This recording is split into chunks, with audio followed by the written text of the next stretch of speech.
Bienvenidos a este nuevo podcast de Europeístas. Comienza el curso 2023-2024 que, bueno, para muchos es casi como el año nuevo, ¿no? Yo recuerdo cuando era pequeño que el inicio del curso era una época fantástica en la que no solamente tenía que forrar los libros que olían a nuevo, ese olor tan especial, pero también empezaban las colecciones en la televisión, nos atiborraban los programas televisivos de anuncios de nuevas colecciones, que si Soldaditos de Plomo, que si libros de Edgar Allan Poe, por ejemplo, ¿no? Y para mí era un momento lleno de ilusión y lleno de buenas vibraciones, ¿no? Así que, bueno, queremos un poco retomar ese espíritu del comienzo de curso y empezar, pues, con esas mismas buenas sensaciones y con esos buenos mismos anhelos. Tenemos para este primer programa a Jesús Rueda con nosotros, que está ahora mismo en Bruselas, yo estoy aquí en Madrid, y queremos empezar comentando algo que nos parece bastante importante, por una parte, y luego también que comparte ese espíritu de, vamos a decirlo así, de ilusión, ¿no?, al que estamos aludiendo, ¿no? Y es una carta que publicó, no es una carta, es un discurso que hizo el presidente Charles Michel en el Foro Estratégico de Bled el 28 de agosto pasado. En esta carta, la verdad es que el presidente es bastante, vamos a decirlo así, atrevido, y nos ha sorprendido un poco como, bueno, las cosas que ha contado, porque bueno, se atreve a afirmar que Europa necesita ampliarse. Lo afirma después de preguntarse si, bueno, qué pasa con Europa, qué papel queremos tener los europeos, la Unión Europea, en el contexto mundial, y luego además, sobre todo, alude y pone el acento en esos nuevos o esos antiguos estados aspirantes a entrar en la Unión Europea, y les exhorta un poco para que, bueno, porque clasifiquen cosas, ¿eh? Estamos hablando de los Balcanes, pero también podemos hablar, por ejemplo, de Turquía, que en estos últimos meses pues ha tenido una importancia internacional muy grande, ¿no?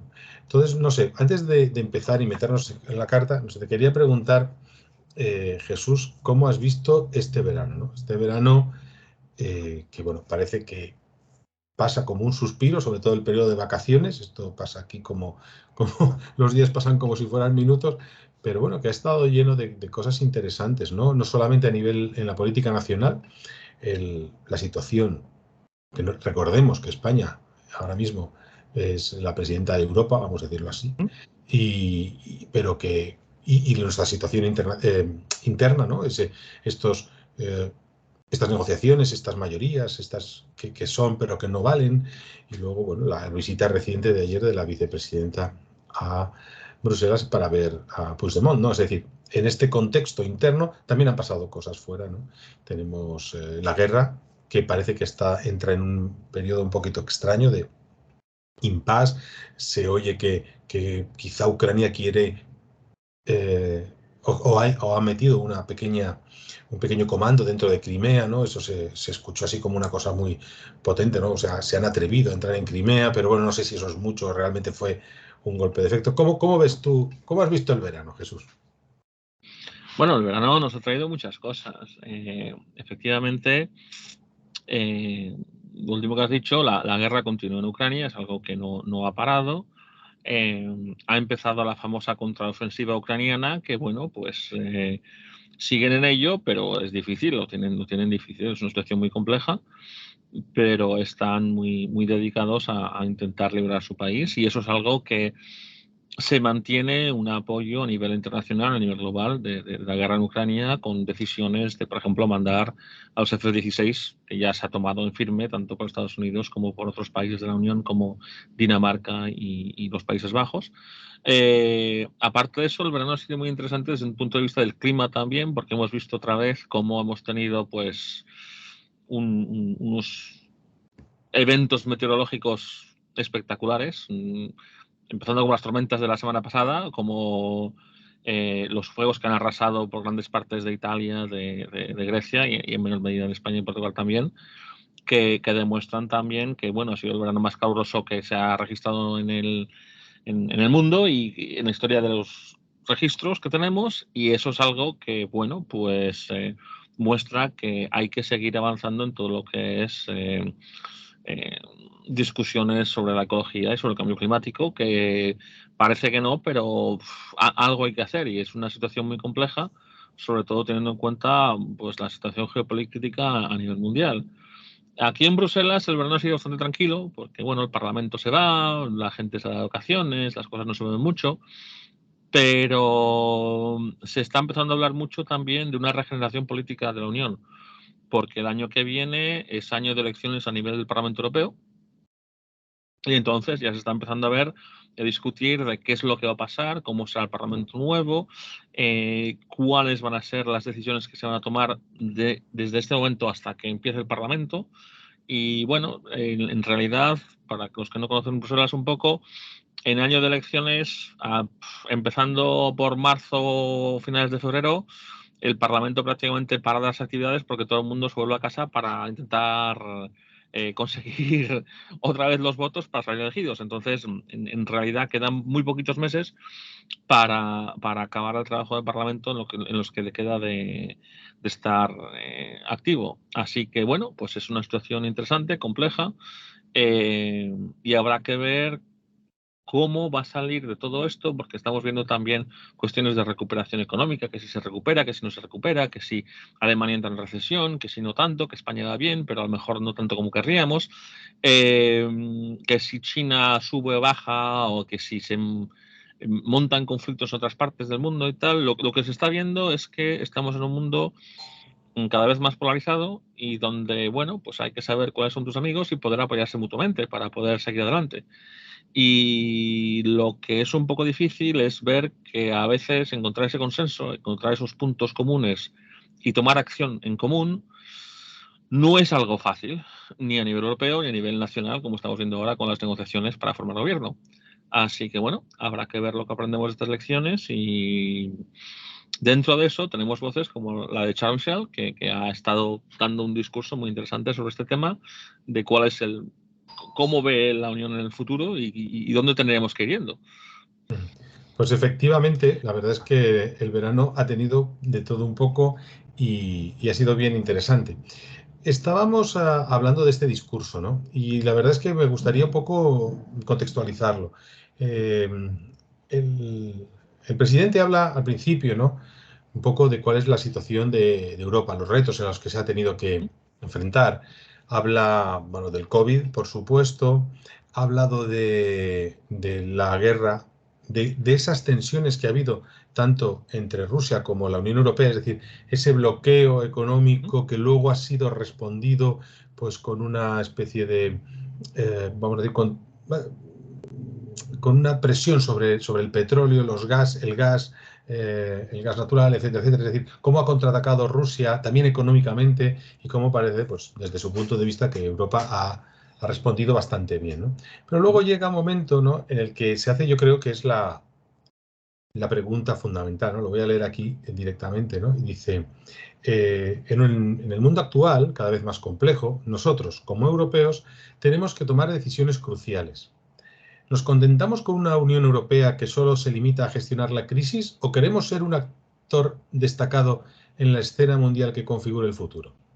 ¿Nos resignamos a un mundo beligerante bipolar o queremos contribuir a la construcción de un mundo multipolar anclado en la cooperación mundial, ¿no? Y aquí creo que da la clave, ¿no? Es decir, estábamos acostumbrados a bueno, en la época de la Guerra Fría, en dos grandes bloques, Estados Unidos, Rusia, perdón, la Unión Soviética, pero ahora parece que entran unos nuevos actores y la Unión Europea se queda un poco desfasada y se queda un poco como con el pie cambiado, ¿no? ¿Tú crees que esta sensación que parece que se extrae de esta pregunta es así, Jesús, o no? ¿Europa realmente tiene un peso específico, potente y no tenemos que tener, entre comillas, miedo a los BRICS, por ejemplo, que han estado reunidos también en Rusia, o estos nuevos, la gran potencia, ¿no?, que dicen que es China o incluso la India? ¿Cómo lo ves? Bueno, yo no soy de tener miedo, así que, bueno, tener miedo quizás no, pero es cierto que si miras todos los indicadores desde un punto de vista ya sean económicos, políticos o demás, la influencia relativa de Europa pues ha decrecido. Eso no quiere decir que Europa en sí haya decaído. Lo que pasa es que los demás han estado creciendo más rápidamente, en particular los BRICS, la India, China y tal. Son países que han tenido un par de décadas, desde los años 2000, de crecimiento espectacular. ¿Qué pasa? A nivel europeo, desde un punto de vista económico, desde un punto de vista de comercio y tal, Europa es una potencia mundial, seguro, eso no lo duda nadie. El problema es que eso no se traduce en una influencia política o en una influencia más concreta a nivel de crisis internacionales o de eventos mundiales que pueden ocurrir que nos pueden afectar en gran medida. Y esa es la fase que falta un poco.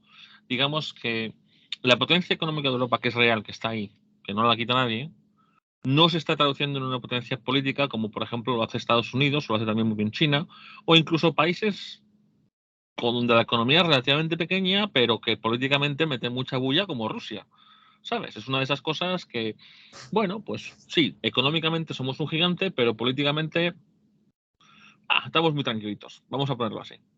Entonces, es cierto que sería quizás deseable no solo en momentos de crisis actuar de forma unida, porque eso se ha visto tanto con el COVID como con la Gran Rusia, que Europa puede actuar a nivel mundial de forma unida, de forma muy eficaz, sino que sería también útil poder hacerlo pues, en otras situaciones. Lo que pasa es que esto para Europa es muy complejo, porque los Estados miembros aún hoy en día tienen políticas exteriores muy distintas, no necesariamente que estén una en contra de la otra, pero por ejemplo, si contrastas la política exterior de Polonia con la política exterior de España, pues a Polonia, ¿qué le preocupa? Pues que tiene a Rusia de vecino y no sabe lo que va a hacer.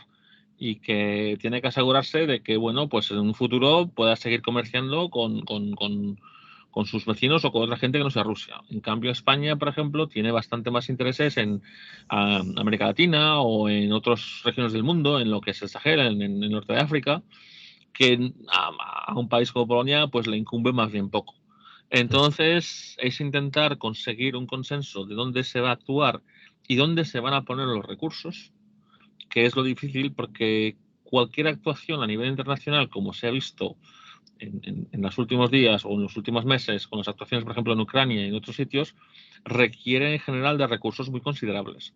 Entonces, para eso hace falta tener una voluntad política importante que aún hoy en día es difícil de conseguir en Europa fuera de momentos de crisis. Claro, porque fíjate, lo acabas de comentar y lo hemos visto también en este verano, ¿no? Con la crisis que ha habido en África. Uno de los comentarios que se hacían en los mentideros políticos era que Rusia estaba cada vez más influyendo en estos golpes de Estado que se han estado dando, en los movimientos, bueno, el ejército Wagner, ¿no? Que ahora, bueno, ha tenido también, que esta también ha sido una de las grandes noticias del verano, ¿no?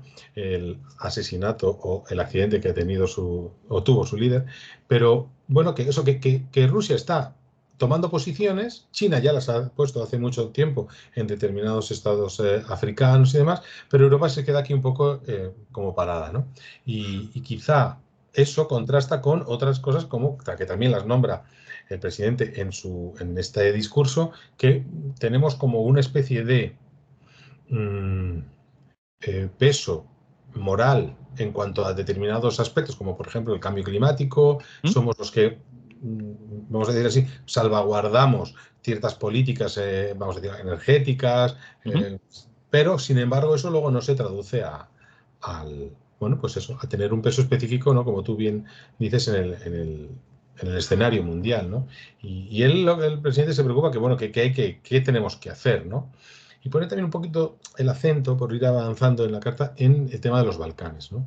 Él dice bueno, que qué pasa con ellos, ¿no? Dice, bueno, aquí esto todo empezó en 2003, en la cumbre de Salónica, bueno, se les empezó ahí a los Balcanes occidentales, bueno, ¿qué pasa con vosotros? ¿Vale? ¿Queréis entrar? Se empiezan a hacer se hacen pues eso, unos primeros contactos y tal, pero han pasado 20 años y seguimos un poco en la misma situación. Y no solamente eso, sino que se está empezando, que luego habla también en el discurso, se está empezando a utilizar el veto como país miembro como una amenaza para que otros no quieran entrar. Es decir, no quiero que entre, ponte el país X, porque sé que si entra ese, luego me va a poner el veto para que entre otro diferente, porque se llevan mal entre ellos, ¿no? Entonces, ¿cómo ves tú la situación esta en los Balcanes? ¿Tú crees que es posible? ¿No? Porque, claro, bueno, otra cosa que ha pasado en el verano es que se le ha dado el estatuto de país candidato a Ucrania, también tenemos Moldavia, ¿no? Pero ¿qué pasa con Georgia? Es decir, ¿cómo ves tú esta situación ahí? ¿Tú crees que esto es posible? Porque luego él habla dice, hay aquí una frase que también voy a leer textual, dice, queda mucho por hacer, será difícil y a veces doloroso para los futuros miembros y para la Unión Europea. Entonces dice, ostras, a ver, no me parece aquello de Churchill, ¿eh? Sangre, sudor y lágrimas, ¿sabes? ¿Cómo lo ves esto de los Balcanes? Hombre, la situación en los Balcanes es una situación complicada, porque los Balcanes siempre son complicados, eso no se lo quita nadie. Tenemos la cuestión de Macedonia con los griegos, que dices, bueno, ahora ya por lo menos están de acuerdo que se llama Macedonia del Norte y los griegos no se quejan mucho, eso se resolvió. Todavía hay situaciones muy difíciles, por ejemplo, sería complicado aceptar como Estados miembros en la Unión pues a Kosovo, a Serbia y a Albania, porque se llevan fatal, o sea, no es que se lleven mal, es que prácticamente están de armas tomar. Es una de esas cosas que muy poca gente sigue, pero eso es casi un conflicto helado que, hombre, no se están pegando tiros, pero se llevan muy, muy mal esos países. Ya. Entonces, es una de esas cosas donde la posibilidad de entrar en la Unión les da una opción para poder, digamos, reducir las tensiones y llegar a un punto donde es más interesante trabajar juntos que no estar en oposición. Lo que sí que es verdad es que existe un problema intrínseco con la cuestión de los vetos y cómo funciona el funcionamiento interno de la Unión. Eso lo vimos ya hace tiempo con la accesión de Turquía, donde los griegos decían que eso va muy mal, y luego cuando entró Chipre, Chipre también decía, eso hasta que no se resuelva el problema de Chipre, aquí lo vemos muy difícil, chicos, que también tienen su razón, o sea, no es que sea algo completamente alocado. Pero habrá que ver cómo se consigue subir en la accesión. Para mí lo que es importante en la ampliación, hay 7 criterios para que un país pueda ser miembro de la Unión Europea. Hablaste de Ucrania, ha habido una evaluación hace poco de la situación en Ucrania y han dicho, bueno, pues Ucrania hoy en día cumple con 2 de los 7 criterios. Y la cuestión es cuánto empujamos los criterios y cuánto ayudamos a esos países a llegar a esos criterios, porque no es lo mismo decirle, mira, estos son tus criterios, allá te las apañes, con decir, bueno, pues estos son los criterios, a ver, ¿dónde estás fallando? La reforma judicial, bueno, pues te vamos a ayudar, vamos a poner recursos para que puedas llegar a ese punto. ¿Hasta qué nivel se puede hacer eso? Y no es lo mismo hacerlo con un país que pueda tener pues algunos millones de habitantes, como puede ser Bosnia y Herzegovina, que es un país chiquitito dentro de lo que hay, como con un país como Ucrania, que es enorme, que tiene una población equivalente a pues a la de los países más grandes de Europa y ver cómo se puede integrar eso. Son situaciones muy distintas. Entonces, es algo que hay que tener en cuenta y ver cómo se puede ampliar. Eso sí que es verdad, es que la política exterior más eficaz de la Unión Europea ha sido la ampliación. La idea de que los países alrededor de Europa pueden ir uniéndose y ser parte de este motor económico que, quieras o no, trae prosperidad a todos los que se unen, es algo que ha establecido una esfera no voy a decir de armonía porque sería demasiado, pero por lo menos de cooperación y de intereses alrededor de Europa. Y Sí, bueno, efectivamente, sí. no, Sigue. No, la cuestión que se pone es esto dónde acaba, dónde empieza, hasta dónde llegamos. Estamos hablando de Georgia, de Armenia y tal. ¿Hasta ahí vamos a llegar? ¿Y qué pasa entonces con el norte de África? ¿Vamos a invitar a Marruecos o a Tunisia o a alguno de estos países? Pues habrá que pensárselo, no sé. Es una cosa complicada porque acarrea toda una serie de cuestiones. Entonces,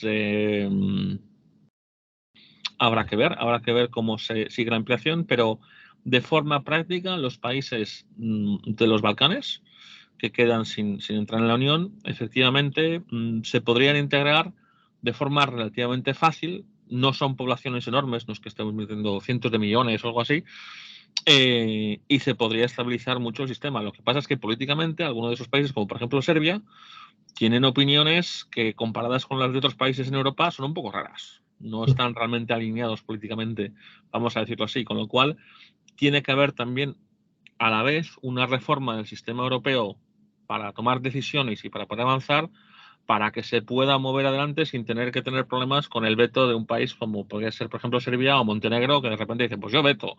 Dices, pero chicos, o sea... Claro. No, bueno, aquí esto que comentas es muy interesante, ¿no? Cuantos más seamos, más diferentes, más países seamos, más diferentes vamos a ser. Es decir, España y Portugal tienen unas similitudes bastante claras, España, todos los países mediterráneos, etcétera, pero claro, ya estamos hablando de países que están muy lejos. O sea, Georgia está al otro lado del Mar Negro y está muy lejos, vamos a decirlo así. Y eso significa que tanto sus costumbres como sus modos de comportarse, me refiero socialmente, etcétera, pues son muy diferentes a los nuestros, ¿no? Pero el presidente apunta en su discurso, se hace la pregunta y luego se la contesta, ¿no? Dice, ¿qué sería o qué se necesitaría para lograr, ¿no?, que los Balcanes, y entiendo que se puede extender la pregunta al resto de países, para que pudieran entrar con éxito o tener éxito en el proceso de adhesión, ¿no? Y dice, valores y Estado de Derecho, ¿no? Creo que es una respuesta suficientemente concreta y clara, pero que no se necesita más, ¿no? Luego él dice, nuestra unión se fundamenta en los valores fundamentales de los derechos humanos y la dignidad, la democracia y la solidaridad. El Estado de Derecho garantiza que podamos vivir, trabajar, crear y comerciar de forma equitativa en una gran zona que goza de libertades, respetando plenamente nuestra diversidad. Bueno, es decir, que creo que a donde tenemos que ir es precisamente a eso, ¿no? O sea, ¿qué es lo que se necesita? Pues que los países estén alineados de una manera clara en esos valores de, pues en un Estado de Derecho. Claro, hay países ahí, por ejemplo, hablando ahora hace nada de Turquía, pues bueno, ya le dedicamos varios programas a Turquía aquí en estos podcasts europeístas, pero claro, su democracia tiene unas peculiaridades que a nosotros los europeos nos llaman un poco la atención, vamos a decirlo así, por ser diplomáticos, ¿no? Y supongo que lo mismo pasará con otros países respecto a otros, es decir, no es lo mismo Hungría, su posición en determinados asuntos que son para nosotros valores humanos, ¿no? Defensa de los derechos, que puede tener, por ejemplo, Polonia o que puede tener Francia, ¿vale? Entonces, claro, ahí tenemos que, no sé qué sería lo suyo, si entiendo que bajar el listón no se debe hacer, pero sí que a lo mejor tenemos que tener una mayor, no sé si flexibilidad o dejar un tiempo prudencial, es decir, integrarlos de alguna manera, pero como en un periodo de prueba o una cosa así, ¿no? No sé cómo sería, es decir, que prueben las mieles de estar en la Unión Europea, que es muy beneficioso para ellos, pero que luego también ellos acepten, ¿no?, este marco, vamos a decir, este Estado de Derecho, ¿no?, que tenemos. No sé cómo lo ves. Sí, vamos a ver. Michel habla efectivamente de las cuestiones de Estado de Derecho y de derechos humanos y tal. Los otros criterios que hay para adhesión son económicos. Y la verdad es que, desde mi punto de vista, los criterios donde se puede ser un poquito más flexible son los criterios económicos, porque una vez un país saliera de la Unión Europea, se ha visto de forma estrepitosa, la economía, pues, en general va bien durante varios años hasta que llega a un cierto nivel parecido a sus vecinos dentro de la Unión. En lo que son las cuestiones, sobre todo de Estado de Derecho y de derechos humanos y de valores compartidos, el problema es que estos son cosas que son muy difíciles de cambiar, porque, como bien dices, tienen un elemento cultural, un elemento de historia, un elemento de, bueno, pues aquí las cosas se hacen así, y las reformas estructurales que son necesarias para este tipo de cosas no son fáciles. Si los países no están dispuestos a hacerlos antes de entrar en la Unión, una vez dentro, pues dice, bueno, ¿qué vas a hacer? ¿Me vas a echar? Aquí me quedo. Entonces, lo que yo creo que se debería hacer más y mejor es demostrar cómo esos valores y esos sistemas pueden beneficiar a cualquier país. Eso es algo que hacemos muy mal nosotros. O sea, nosotros los tenemos y todo el mundo nos mira y dice, madre mía, ¿cómo os estáis liando? Mira con las elecciones, que no salís ni para adelante ni para atrás, o que no podéis tomar decisiones, o que tardáis mucho. Mira a los chinos deciden y van y tal. De esto se habla mucho. De lo que no se habla es de los grandes beneficios que tiene esto para la sociedad, en particular, no solo para reaccionar en momentos de crisis, sino simplemente para evitar conflictos internos, para poder moverse en adelante, para poder escuchar a la gente, para poder movilizar cuando sea necesario en nuestra sociedad, para resolver problemas que, bueno, pues no se consigue tan bien como se debería.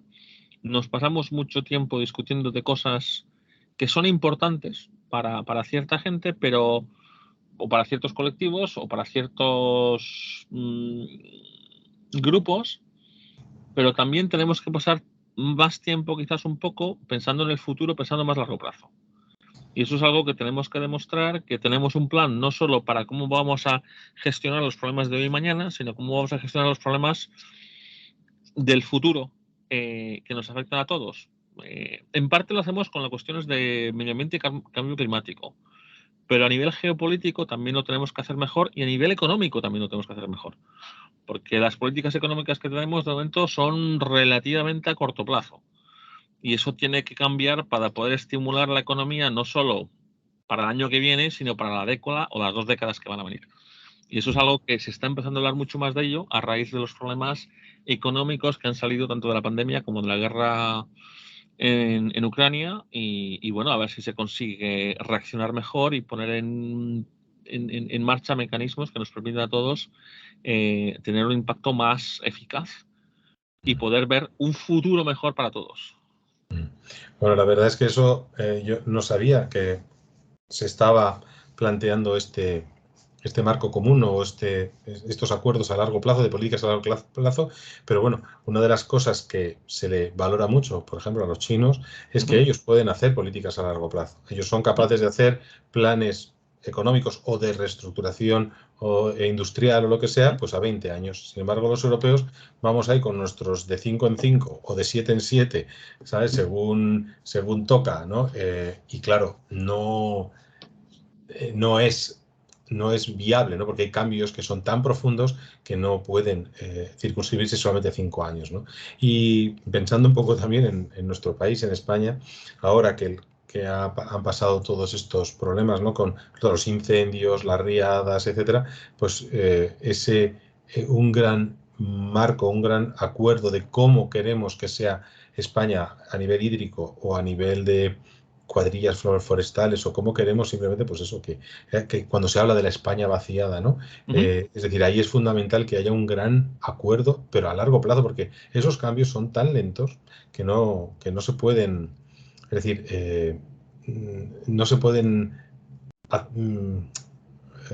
encorsetar en una legislatura, se tiene que hacer No. a largo plazo, ¿no? Y no sé, aquí apunta también el presidente, ¿no? Pues eso, un poco lo que decía antes, intentar meter a estos Estados miembros a que prueben, ¿no? Un poco cómo es estar dentro, pero como socios o en determinados acuerdos, ¿no? Estamos, por ejemplo, Turquía y Bosnia y Herzegovina están como países asociados al Mecanismo Europeo de Protección Civil, también está Noruega, por ejemplo, pues es una manera, ¿no? De ver, oye, pues ahora Turquía con el terremoto pues ha visto que ha funcionado, ¿no? La solidaridad internacional, eso no es una entelequia, no es un valor intangible, sino que luego llega y cuando te toca, pues joder, qué bien, ¿no? Y luego habla, pues eso, también de un poco de avanzar en otra gran política que está ahí un poco, que nadie la toca porque es, es un morlaco difícil de torear, que es el tema de la seguridad y defensa, ¿no? Que yo creo que ahora en estos momentos cada vez toma más protagonismo, habida cuenta de cómo estamos aquí con nuestro vecino ruso, ¿no? No sé cómo ves tú esa posible integración en temas de seguridad y defensa.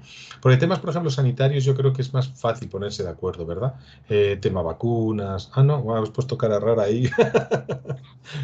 Vamos a ver. Sí, no, los temas sanitarios, como es lo que llevo yo de forma profesional, los conozco muy bien. Pero primero hablando de defensa y seguridad, es algo que lo queramos o no, nos guste o no, el mundo de hoy en día tiene más peligro que el mundo de hace 20 años. Entonces está claro de que, hombre, cuando acabó la Guerra Fría, todo el mundo pensaba, pues esto ya estamos, hemos acabado unas guerras, esto ya no va a volver y tal.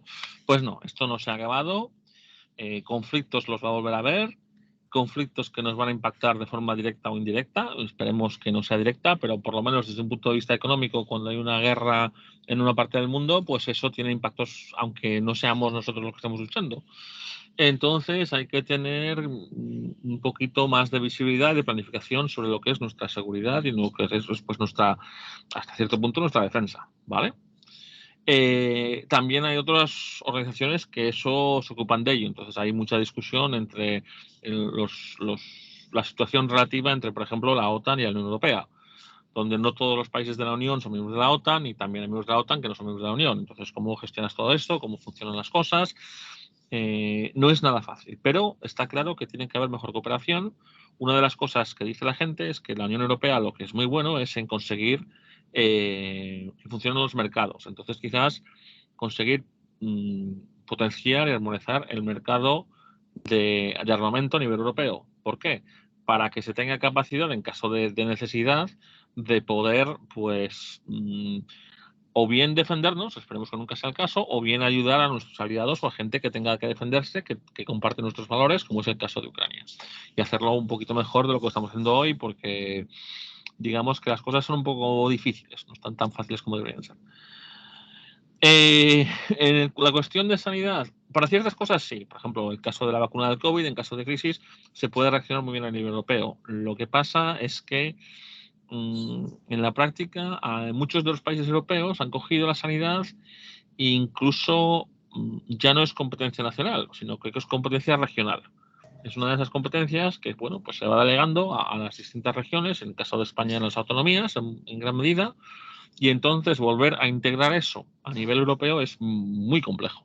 Entonces hay ciertas cosas que sí que se pueden hacer, ciertas medidas que se están haciendo, por ejemplo, intercambio de datos sanitarios a través de Europa para que un ciudadano que vaya viajando de un sitio a otro pues le puedan seguir viendo los distintos médicos y tener acceso a todo su historial médico, que es bastante útil, ¿no? Pero tiene sus límites lo que se puede hacer en ese nivel. Y la otra cosa que también se tiene que hablar del tema, porque si estamos intentando potenciar la interacción de Europa y el valor de Europa para sus ciudadanos y para el bienestar de todos, es también ver hasta qué punto se puede integrar, potenciar, discutir de la Europa social, de las políticas sociales a nivel europeo, para que todos podamos beneficiarnos en la medida de lo posible de lo que es la prosperidad que Europa crea, porque no queda ninguna duda que esa prosperidad está creando. La cuestión es cómo se puede hacer para que beneficie a todos o a casi todos. Y esa es la cuestión que, bueno, pues es una cuestión que Europa también tendría que tratar, amén de todo lo demás. Fíjate, eso que estás comentando ahora mismo, ¿no? De cómo Europa intenta conseguir ese objetivo de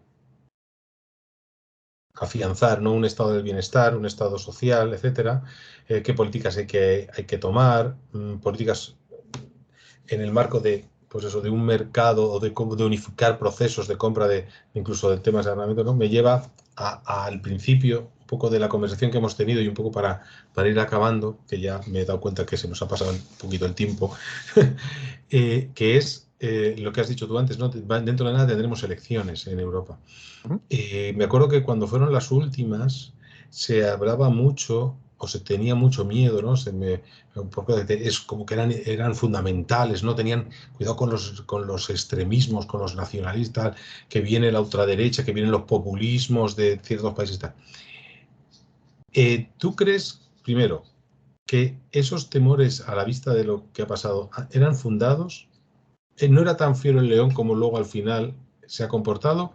Y sobre todo, ¿podremos conseguir de estas nuevas elecciones un equilibrio de poderes o un reparto de poderes, mejor dicho, que favorezca esto? Es decir, los países están, o las políticas de los bloques, vamos a decirlo así, ¿no? El Partido Popular Europeo, el Partido Socialista, los verdes, vamos a decirlo así, ¿no? Los liberales, por otra parte, se les vea favorables a esta construcción, a esta, y ahora terminaré con eso, ¿no?, audacia que pide el presidente del Consejo? Buena pregunta. Primero vamos a hablar de la cuestión que teníamos al principio de vamos a ver, van a venir los ultranacionalistas, los de extrema derecha, los países, los partidos antieuropeos y todo, que van a entrar en el Parlamento y que esto qué va a pasar, se va a deshacer todo. Y resultó que no. Y resulta que no fundamentalmente por dos razones. Primero es que en estos últimos años hemos ido de crisis en crisis. Con lo cual no ha habido tiempo para empezar a jugar, a intentar deshacer mucho el meollo, porque había que gestionar las crisis, el COVID, la guerra, taca, una detrás de otra. Y por otra parte, lo que pasa es que estos grupos, en particular los grupos nacionalistas y antieuropeos, que tienden a ser todos muy nacionalistas, trabajan muy mal juntos. O sea, tú pones a los nacionalistas polacos al lado de los nacionalistas húngaros, se llevan a matar, no quieren trabajar juntos, no van a dar, no cooperan cuando realmente les viene muy bien a los dos en el mismo sentido, pero de forma general no son aliados automáticos como se podría pensar, aunque cuando miras a sus políticas se parecen mucho a nivel nacional. Pero como son de países distintos y van al nacionalismo individual de cada país, pues los metes todos juntos en una habitación y después de 5 minutos ya no se hablan. Entonces, eso es lo que hemos visto en el Parlamento, que como bloque, aunque sí que representan una cantidad importante de diputados, son muy poco eficaces. Y de hecho no han llegado a poderse constituir realmente de forma eficaz como bloque político en el Parlamento. Entonces, bueno, pues es algo que no cabe ninguna duda va a volver a ocurrir. ¿Habrá más o menos esta vez? Ya veremos, eso es lo que dan las urnas, las elecciones, pero lo que sí que se puede decir es que cuando vuelva ese Parlamento Europeo, dudo que sean mucho más eficaces de lo que han sido en los últimos años. Es una de esas cosas que, bueno, habrá que ver, pero lo dudo. La otra cuestión que has puesto sobre, vamos a ver, cómo esto va a repercutir en poder avanzar nuestras políticas que son necesarias tanto en defensa como en la Europa social como en lo demás. El Parlamento Europeo puede que avance ciertas políticas. El Parlamento Europeo lo que pasa es que es la mitad del poder de decisión frente al Consejo. Entonces, para muchas de estas políticas que son cuestiones de decir, bueno, vamos a poner prioridades nacionales a nivel europeo, competencias nacionales a nivel europeo, ahí en la decisión crítica no está en el Parlamento, sino en el Consejo. Entonces, el impacto que puede tener el Parlamento en estas cuestiones es relativamente pequeño. La discusión, lo que realmente va a poder avanzar la situación van a ser los gobiernos de los estados sentados alrededor de la mesa, discutiendo y decidiendo qué es lo que queremos avanzar como política a nivel europeo, qué es lo que estamos dispuestos a poner en la mesa como competencia europea o co-competencia con la competencia nacional europea para poder trabajar juntos en distintos ámbitos, ya sea a nivel de política exterior, ya sea a nivel de política de defensa, ya sea a nivel de política de social o de sanidad. Eso cómo va a funcionar y bueno, pues habrá que ver. Pues sí, habrá que ver. Bueno, dentro de nada ya el tiempo pasa muy rápido y los acontecimientos, como hemos visto en estos años, más aún. Y nada, pues vamos a acabar este programa. Simplemente, bueno, quiero leer uno de los últimos párrafos, ¿no?, que tiene la carta del presidente, en la que expresa él pues un pensamiento que a mí me ha gustado particularmente, y dice: permítanme compartir con ustedes mi convicción personal, ¿no? El corazón de la ampliación no son los procesos, las evaluaciones, los exámenes, las negociaciones y los tratados. Y ahora hago yo un paréntesis. Eso que tanto nos gusta a los europeístas, que es la burocracia interna de la propia Unión, ¿no? El tratado de tal, fíjate, no sé, por ejemplo, Francia presiona a Alemania y tal. No, él dice, eso no es el corazón de la ampliación, que es lo que nos interesa. El corazón de la ampliación son las personas, el futuro de nuestros hijos, el destino de Europa. Por lo tanto, tenemos que asegurarnos de que sus corazones estén de nuestro lado.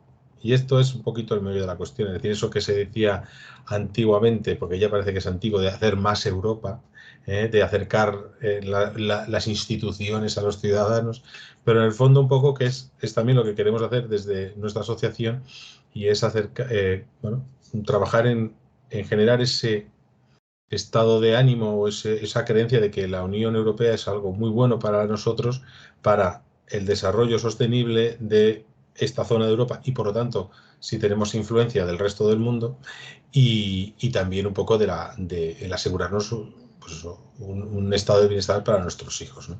Termina el presidente diciendo: ha llegado el momento de ser audaces y de construir juntos nuestro futuro europeo desde una perspectiva más amplia. Y bueno, yo personalmente pues, me ha alegrado mucho esta carta, empezar así el curso académico y no sé, me parece que es un buen punto de partida para este curso. No sé cómo lo ves tú, si te parece muy naif o quizá, ha sido osado planteando temas que igual son peliagudos, ¿no? Pues el tema de los Balcanes, no por nada se llama el avispero de los Balcanes, ¿no? No sé cómo lo ves tú. Sí, ha sido osado, ha puesto una pica en Flandes, por así decirlo, en lo que tiene que ver con el desarrollo de la política y el desarrollo de la Unión Europea. La cuestión es saber quién le va a seguir, si esto es algo que se va a tomar como paso adelante o no. Charles Michel tiene ideas bastante buenas de vez en cuando, lo que pasa es que también le gusta hablar de su filosofía y de su punto de vista sin necesariamente tener el apoyo del Consejo. Entonces, a veces queda duda si está hablando como portavoz y presidente del Consejo o como Charles Michel, que está escuchando y hablando de sus cosas. Es un juego que hace él muy a menudo, que bueno, pues es a veces difícil de establecer realmente cuánto apoyo ha tenido, cuántas discusiones ha habido con los Estados miembros para estas cosas, y seguramente esto es uno de esos temas donde está pues mitad y mitad, y lo deja así. Y bueno, habrá que ver cómo se desarrollan las cosas, habrá que ver lo que opinan los grandes países y cómo se puede mover adelante. Lo que sí que tiene razón, y eso es una de esas cosas que va a tener que resolverse antes o después, es la cuestión de si seguimos ampliando Europa, y seguramente deberíamos, cómo vamos a gestionar la cuestión del veto y la cuestión del poder relativo de los países en este sistema. Entonces, bueno, pues habrá que ver, y eso es algo que no me cabe ninguna duda, en la próxima década va a estar en la mesa y va a haber más reformas de los tratados y tal que nos gustan a todos, pero con un poco de suerte es una reforma que también va a acarrear pues una discusión más amplia con todos los ciudadanos y que la gente pues pueda investirse en lo que es el proyecto europeo y la realidad europea en el futuro. Pues muy bien, pues con esta reflexión última, despedimos este primer programa del curso 23-24. Esperamos que os haya gustado. Si os ha gustado, pues en la plataforma que nos escuchéis, YouTube, iVoox, pues le dais un like. Si queréis hacer algún comentario diciendo cuál es vuestra opinión, si os ha gustado, si no, si creéis que hay algún matiz que hay que aclarar o que resaltar, pues nos encantará escuchar y leer vuestras opiniones y nada, nos escuchamos y vemos en el próximo podcast. Muchas gracias a todos. Muchas gracias, Jesús. Sí.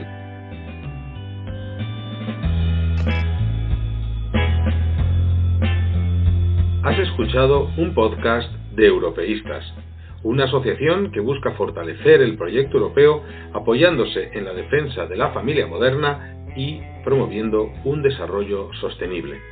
Si estás interesado, busca más información en nuestra página web www.europeistas.com o síguenos en nuestras redes sociales. Gracias por escucharnos.